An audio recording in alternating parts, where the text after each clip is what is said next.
In this video today, I want to walk you through the different types of questions that Google Forms offers. And I want you to start thinking about the strategy behind when you would use each of these question types. So before I get started on the actual question types, I just want to take a few minutes or seconds, I guess, to cover this title. So the self-assessment, participation in online discussions. So this is the title that the end user will see on the Google form. So you can save it up here, whatever you want to name it as, so that you can easily find it in your Google Drive. And then beneath the title of the Google form, you will see a little description and as well as the directions. So now let's get into the different types of questions. So this first one here is your full name. And this is, if I click on the white space, it will show me the short answer. And if I click on this arrow here, I will get a drop down of many choices that the Google Forms offers. So it has short answer, paragraph, multiple choice, check boxes, drop down, file upload, linear scale, multiple choice grid, checkbox grid, date and time. So this video is going to outline all of those different types of test questions or question type. So I have chosen here short answer and not paragraph because here I just have a few words. So really two words, first and last name here for the student to answer. And down here where it says required, I can either toggle that on or off. So right now I toggled it off.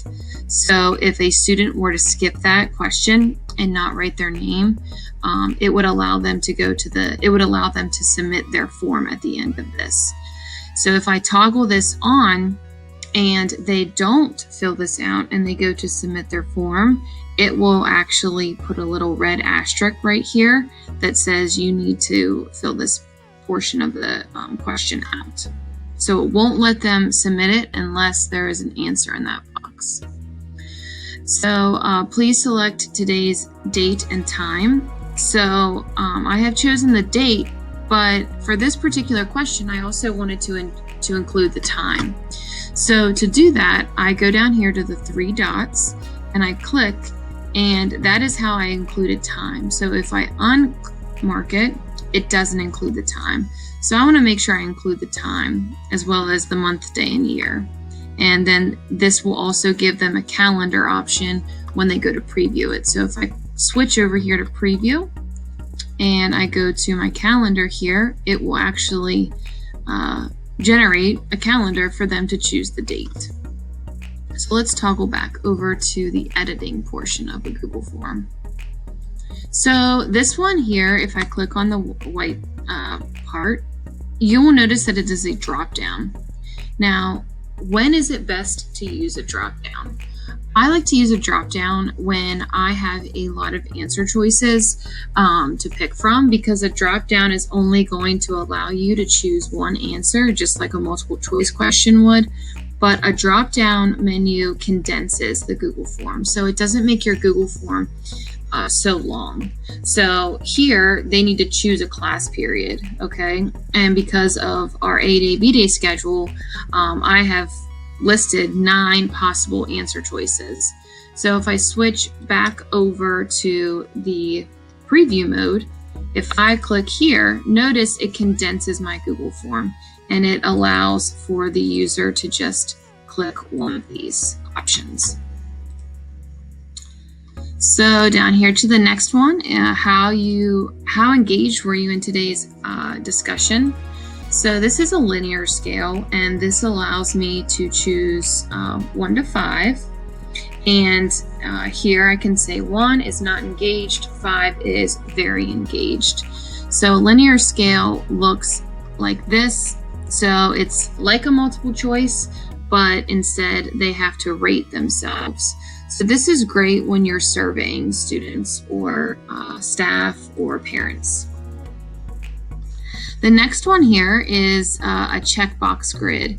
Now, I like to also use this when I'm surveying, students, staff, or parents this is great for you to say yes, no, maybe, or you know, those typical survey answer responses. So here I have listed 3 questions, and each of those 3 questions are going to have the same answer choices. So if I go back over here, you will notice that it asks the question, and then it provides the yes, no, or glanced over. So it's just a quick way to go through without making each one of those a multiple choice question, and then having these as your answer choices. Another multiple choice question, having these ones as your answer choices. Here it's just very well put together, and it creates a clean look for the viewer. This next one is a checkbox. And what's cool about the checkbox is if you have a lot of answer choices that you want the students to choose from, but they include multiple answers. So like a multiple choice, you can only have one answer. Same with drop down, you can only have one answer. But with checkboxes, you can actually have more than one answer. So you can see here that actually I need to refresh. So I'll actually come up here to the eyeball, and this is my preview button. So it's going to open up a new tab. And if I come down here to my checkbox, please select all that you've done thus far for this week. So I can actually check all of these, and it will allow me to submit them. So that's great as well. Down here then, it says, how would you rate the quality of the instructional videos? So this is a multiple choice grid, and I did use emojis for this. So I just right clicked and found my emoji, and then chose the emoji that I wanted. And again, I just typed up some questions, and then each one of the questions will have the same different answer choices to choose from. So very similar to the question above, but instead of it being a checkbox grid, this is a multiple choice grid. So instead of having squares, you would now have circles. And you can toggle this on to require a response in each row. And then here is your Old Faithful multiple choice question. So again, you just type the question, and then you students can pick the multiple choice question that they want to choose for their correct answer. And then this one is here a paragraph form, so that's longer than a sentence, you know, at least 3 to 5 sentences. And then here you also have another linear scale question. For the linear scale questions and the checkbox grid and a multiple choice grid, something to keep in mind is that all of these obviously generate into a Google Sheet. So whenever you have questions such as these ones, it does get a little tricky on your Google Sheets. So thank you for watching this video, and I hope you now feel more confident with all of the different types of assessment questions.